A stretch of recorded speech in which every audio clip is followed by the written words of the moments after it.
미국과 중국 코로나 대전에 돌입할까? 이 문제 짚어보기 위해서 워싱턴 특파원 또 베이징 특파원을 동시에 연결해서 좀 말씀을 듣겠습니다.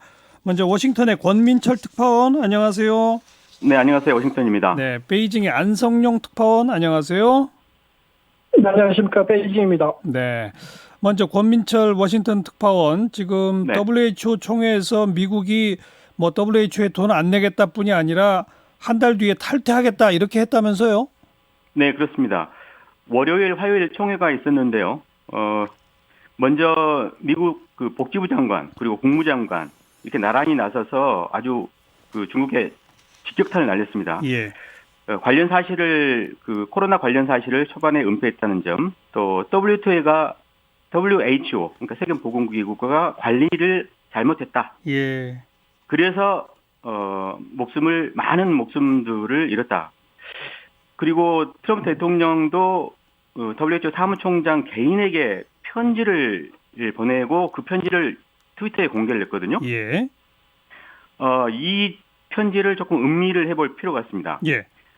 직접 뜯어보면 그 여기에 총장을 갖다가 그러니까 당신이라고 일컬으면서 14가지 잘못을 거론을 했거든요. 예.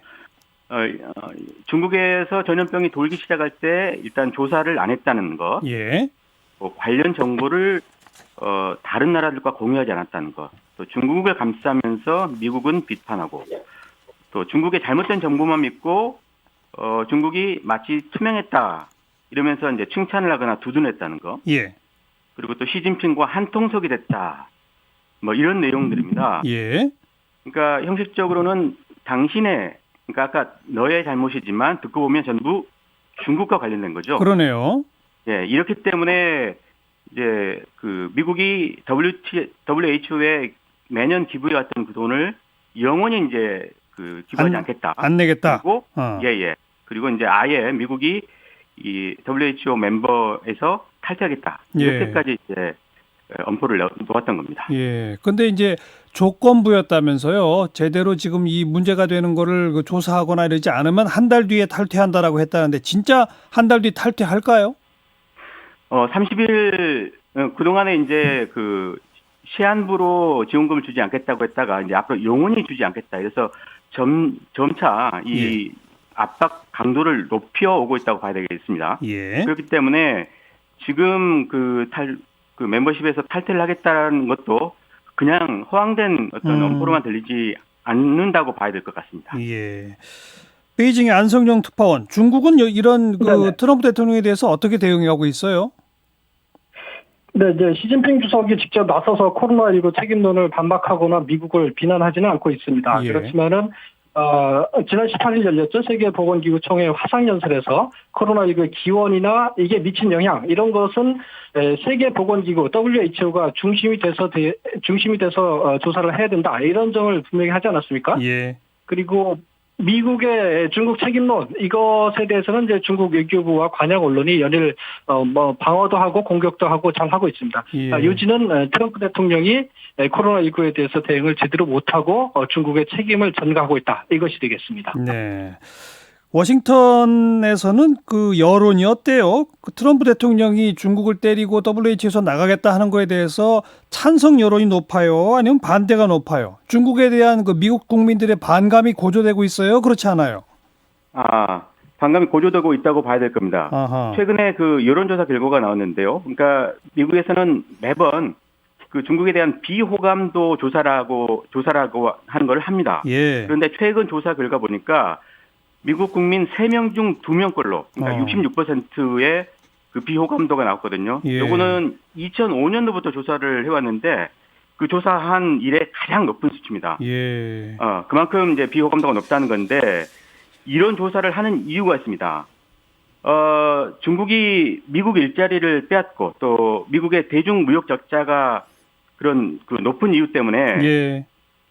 이런 것들 매번 조사를 하고 있는데 근본적으로 그 오늘날의 중국, 미국의 도움 없이는 오늘날 중국이 있었겠냐 이런 회의적인 시각이 기본적으로 있거든요. 예. 그런데도 중국이 인권 신장이라든가 언론 자유 같은 민주주의적 가치를 멀리하고 지적재산권 침해를 한다든가 아니면 산업 스파이를 이용을 한다든가 이런 반시장 경제적 행위를 일삼고 있다. 예. 이런 회의적인 시각이 강한 겁니다. 예. 어, 그래서 중국에 대한 호감도, 그러니까 비호감도가 대단히 높다는 말씀인데, 네, 그렇기 때문에 트럼프가 이 점을 노리고 예. 중국 세력에 열을 올리고 있다. 이렇게 봐야 될 겁니다. 그런데 정작 미국의 지금 확진자나 사망자가 훨씬 더 많고 미국에서 코로나 관리를 제대로 못했는데 트럼프는 이번 대선에서 재선에 성공하기 위해서 적을 밖으로 돌려서 중국을 치고 있다. 이런 분석이 있잖아요. 미국 내는 그런 여론이나 그런 분석은 없습니까? 물론입니다. 이런 트럼프의 모든 행위라든가 판단 이게 전부 다 11월 대선에 맞춰졌다고 해도 과언이 아닐 겁니다. 예.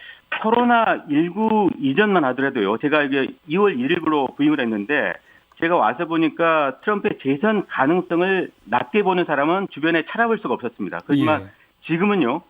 트럼프의 재선을 장담하기 어렵게 됐다. 이게 이제 중론이거든요. 예. 예를 들면은 트럼프가 재선에 성공하기 위해서는 스윙 스테이트라고 우리로 보면 충청도 같은 곳이 있습니다. 경합주인데 예. 여기서 이겨야지 트럼프가 재선 고지에 성공합니다. 그런데 이들 지역 표심에서 트럼프가 불리하게 지금 나오고 있거든요. 예. 트럼프의 재선 필승 전략은 그동안의 경제였습니다. 일자리 좋죠. 또 경제 호황이죠. 또 주가 흐름도 좋죠. 그래서 코로나 사태 초반에도 트럼프가 이렇게 얘기했었습니다. 바이러스 이거 아무것도 아니다. 예. 금방 사라질 거다. 그랬었죠.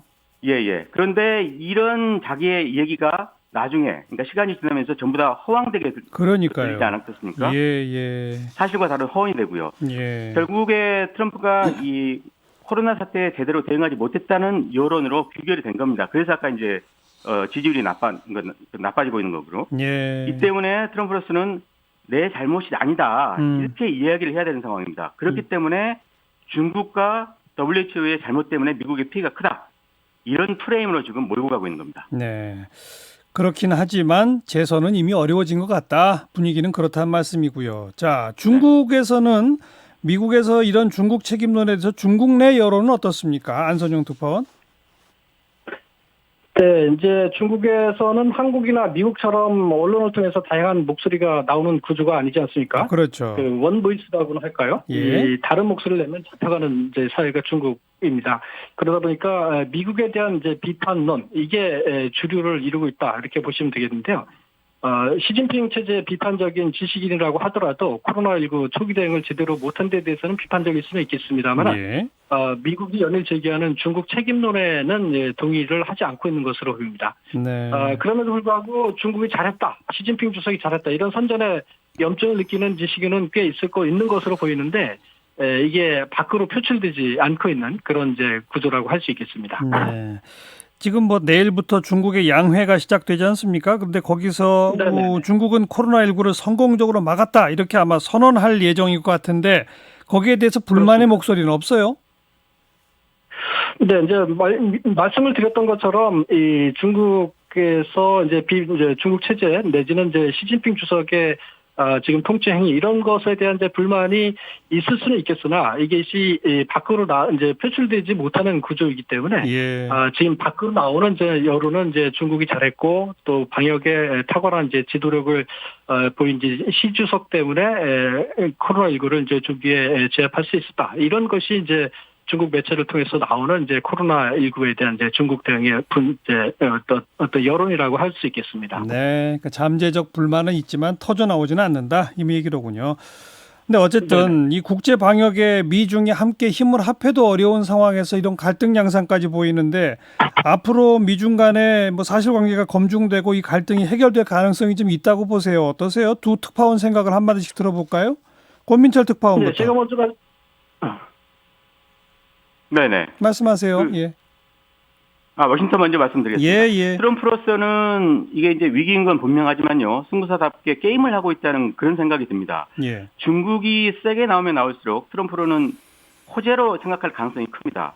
이게 강대 강으로 가야지 자신의 미국 내 정치에 유리하기 때문이죠. 예. 중국 책임론이라고 하는 것은 사실 검증할 수 있는 사안이 아닐 겁니다. 왜냐하면 중국 협조 없이는 불가능한데 중국이 협조할 리가 좀 만무하죠.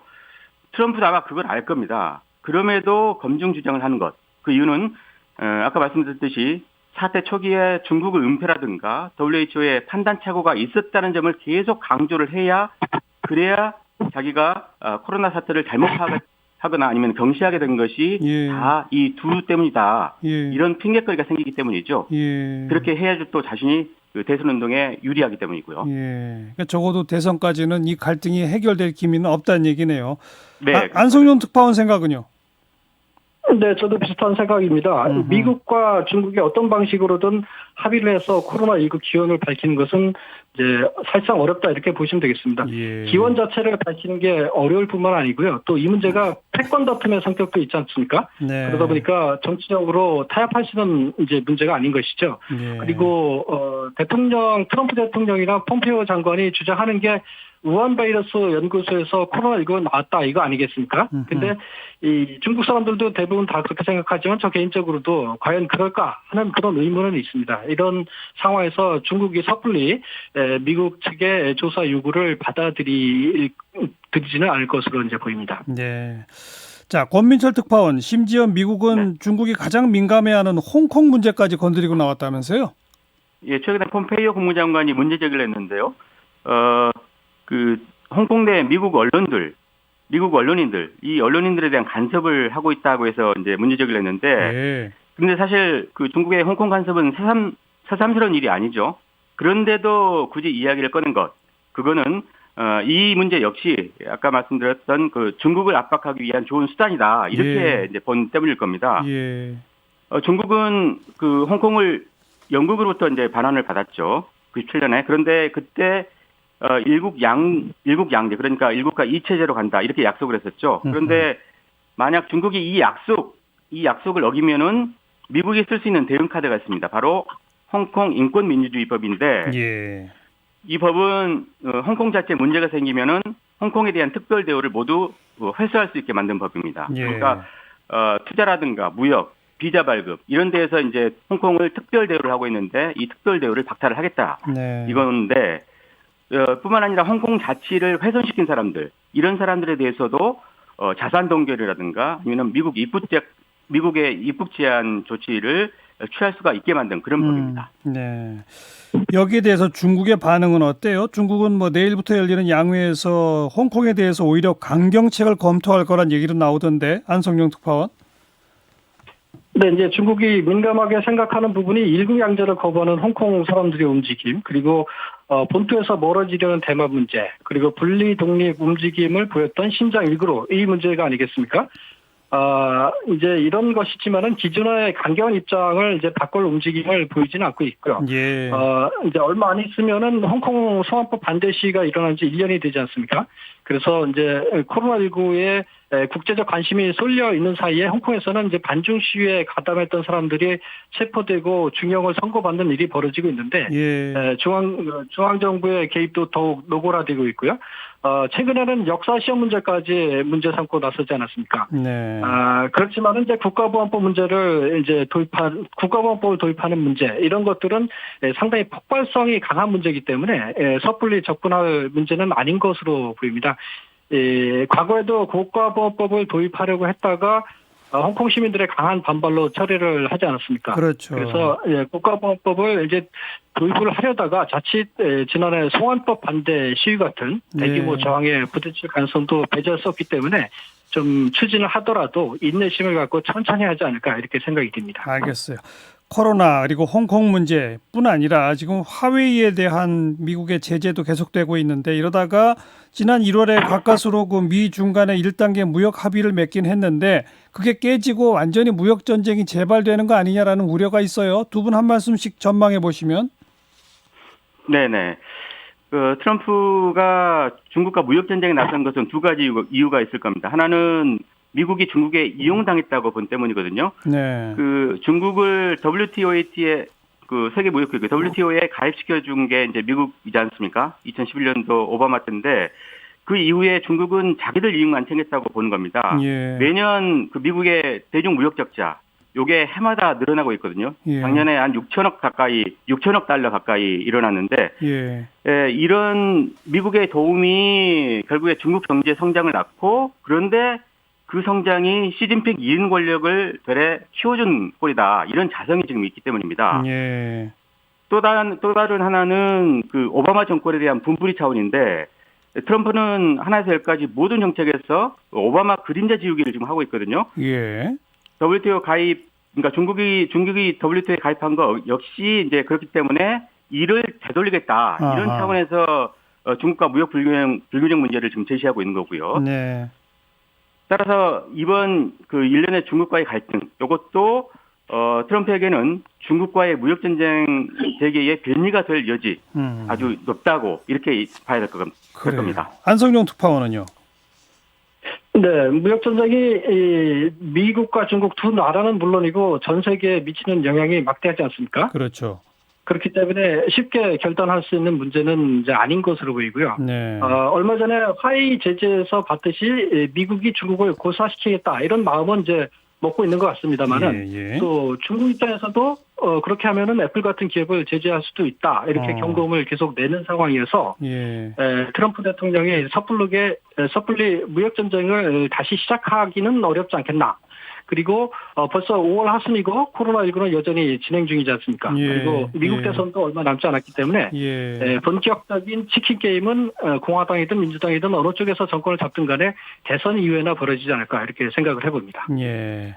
그러니까 무역 측면이나 이런 데 있어서도 미중이 서로 간을 향해서 공격할 그런 이유는 많지만 서로 공격하다 보면 피해가 워낙 크니까 양쪽 다 약간씩 주저하고 있는 그런 상황이라고 봐야 되겠네요. 네.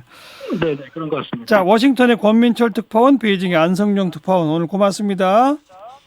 네, 고맙습니다. 고맙습니다.